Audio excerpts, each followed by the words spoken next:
Это видео про главные привычки дизайнеров, освоив которые вы станете лучше себя чувствовать и больше зарабатывать. Поехали! Вначале пара фактов обо мне. Нас уже на канале почти 8000, и многие не знают, с чего они вообще должны меня слушать.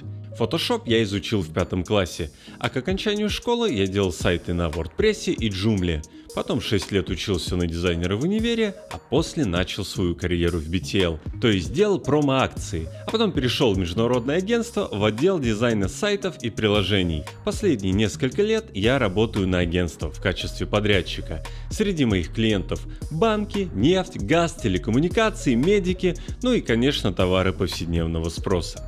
Итак, первая и самая простая привычка профессионального дизайнера – это внимание к деталям. Другими словами, аккуратность. В дизайне вашего макета не должно быть никаких случайностей. Например, если вы качаете бесплатные контурные иконки для вашего проекта, то скорее всего у них будет разная толщина обводки. Обязательно ее надо поправить и сделать одинаковой. Ну либо брать уже готовые наборы на Shutterstock. Или, например, кнопки. Не надо каждую кнопку рисовать с нуля случайного размера. В простых проектах все кнопки должны быть одинаковые. В сложных, если вы делаете сайт на сотни страниц или сервис, может быть 3 размера кнопок – маленькая, средняя и большая. Надо стараться унифицировать все элементы, поэтому и говорят про атомарный дизайн, когда рисование сайта начинается с самых мелких элементов. Вообще хорошая практика – это создавать из каждого блока компонент. Например, сделали меню на сайте, превратили в компонент, нарисовали футер, тоже компонент и так далее. Если объект повторяется на сайте несколько раз, создавайте компонент. Или, например, заголовки. Их может быть много разных видов, но опять же не надо каждому заголовку придумывать свой случайный размер. Начните с таблицы, где будут указаны все размеры, и создайте из этих заголовков стили. А еще лучше возьмите за основу готовые стили, например, от Google Material. Ну и, конечно, выравнивание. Все должно быть четко и по сеточке. Отступать можно, но осмысленно. Бывают, например, логотипы сложной формы, а вам нужно сделать раздел партнеры, где этих логотипов много. Тогда их можно немного подвигать. Это называется оптическая компенсация. Если вы работаете в студии с арт-директором, первое, на что он обратит внимание, это аккуратность. Специалист на глаз определяет сдвиг на пару пикселей. Если вы так пока не умеете, используйте сетки и автоматическое выравнивание. Если мы уже заговорили про арт-директора, то главное, чем он отличается от начинающего дизайнера, это умение предлагать варианты, которые клиент даже и не мог себе представить. Все это приходит с опытом, который можно получить только на практике, поэтому я рекомендую вам сразу устраиваться в студию, чем раньше, тем лучше. Самый лучший способ устроиться в студию – это пройти в ней стажировку или устроиться на курсы, которые проводит эта студия.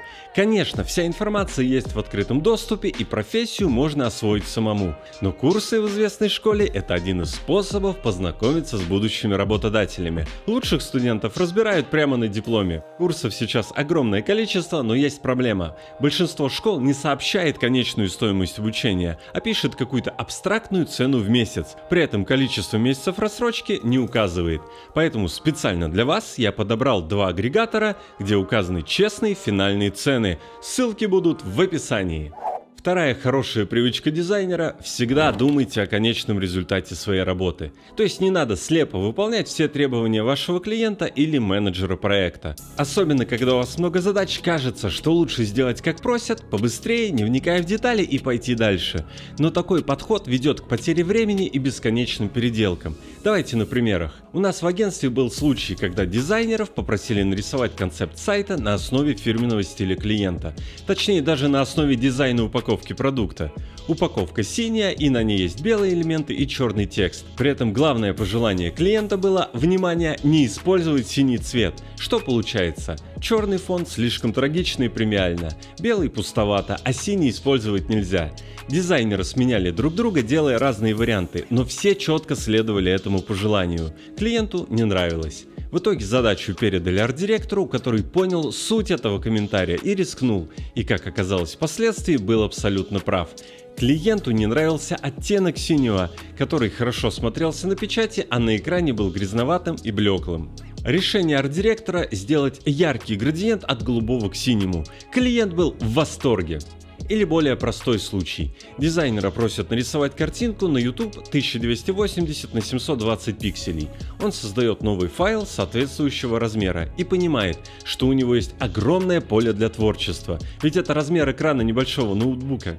Сколько всего можно написать, нарисовать на этом экране, аж дух захватывает.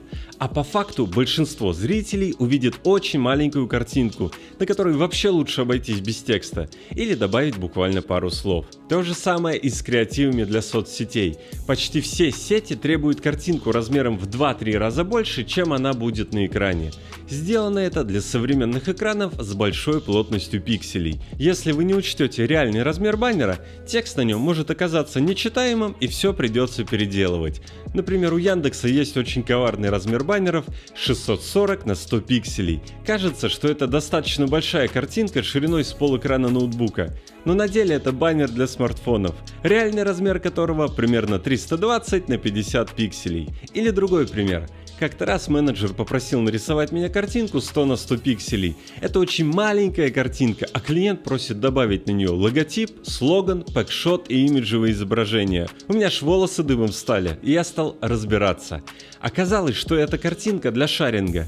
То есть, когда вы копируете ссылку на сайт в соцсеть, кроме текста ссылки появляется картинка и текстовое описание. Так вот, разработчики где-то вычитали, что минимальный размер этой картинки 100 на 100 пикселей, и передали это требование менеджеру, а он по цепочке мне. На самом деле это обычная картинка для поста. И в принципе все, что просил клиент, можно уместить, хотя и мелковато будет. Проблема разрешилась. Запомните, всегда надо залезть в суть задачи. Особенно если вам сказали, что задача очень простая и надо только немного поправить. Учитывая конечные цели клиента, вы можете сделать лучше и дороже.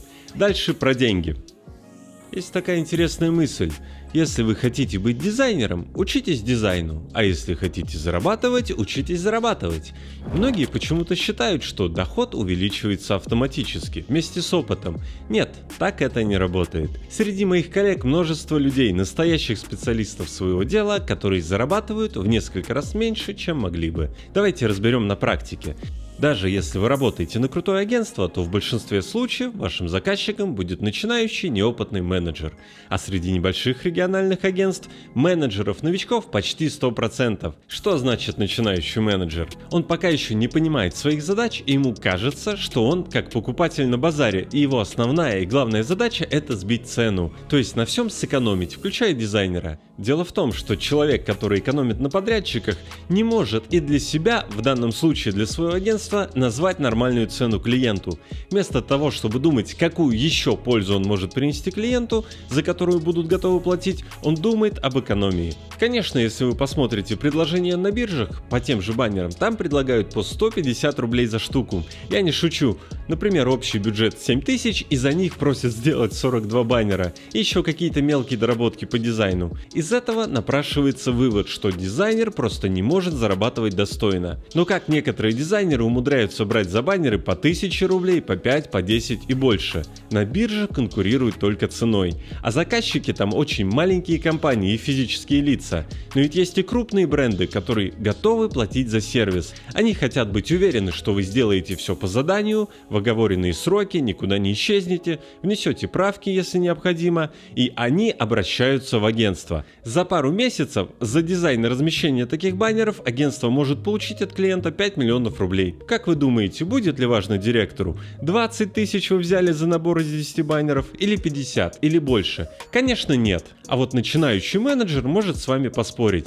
Поэтому учитесь ценить свое время, отстаивать свою точку зрения и обосновывать свои цены. Отлично, поговорили о деньгах, теперь давайте поговорим о красоте. На что обратить внимание, когда клиент говорит «некрасиво»? Веб-дизайн — это прежде всего оформление контента, и опытный дизайнер всегда старается поработать с текстом, сократить его и выделить главное. По-хорошему, конечно, все материалы, включая текст, должны быть предоставлены до начала работы, но почему-то большинство клиентов откладывает текст на потом. Типа вы что-нибудь пока нарисуете, потом мы посмотрим, внесем правки и пришлем финальный текст. Сложно сказать, почему так происходит. Наверное, потому что в большинстве случаев стараются обойтись без копирайтера. Текст пишут те же менеджеры, хотя у них и своей работы выше крыши. В итоге дизайнер получает плохой текст. Что значит плохой? Длинные заголовки, отсутствие фактов и долгие бессмысленные вступления. Посмотрите сайт Apple, там очень красивые иллюстрации, видео, эффекты переходов, но все основано на тексте, который несет пользу потребителю. Из плохого и длинного текста получается плохой дизайн, как бы ни старались. Клиенту некрасиво, а почему, он объяснить не может. Не получается у него в голове отделить дизайн от текста, а раз некрасиво, вопрос дизайнеру. Поэтому всегда старайтесь улучшить текст. Даже если потом клиент попросит вернуть все обратно, он уже увидит, как хорошо может выглядеть страница, одобрит ее и четко будет понимать, что плохое настало исключительно из-за непомерно длинного текста. Ну и последнее на сегодня, и может быть самое важное, что поможет вам долго и успешно работать в профессии. Перестаньте доказывать, насколько усердно вы работаете. Первые несколько лет в дизайне я очень много работал. Задерживался каждый день в офисе, брал какие-то срочные задачи на выходные и даже первое время не обедал. Как можно отвлекаться, когда от моего дизайна зависит все? Так мне казалось. Но постепенно я стал понимать, что руководство компании сидит допоздна, чтобы избежать московских пробок. Срочную задачу, которую я не успел сделать идеально в пятницу и взял домой на выходные, вряд ли посмотрят в понедельник. А возможно, она вообще поменяется или отменится. Знаете, как это обидно? Просидеть полночи над задачей, а утром оказывается, что она уже не нужна. Как-то обошлись. Не надо ставить работу на первое место в жизни, это прямой путь к выгоранию. У меня, кстати, об этом есть отдельное видео. Я ощущал себя хорошим работником, только если весь день был занят. Это неправильно. Последняя привычка хорошего дизайнера – перестаньте работать количественно и начните работать качественно. Спасибо, что досмотрели это видео до конца, задавайте вопросы в комментариях, подписывайтесь, и мы с вами увидимся совсем скоро в новом видео. Всем пока!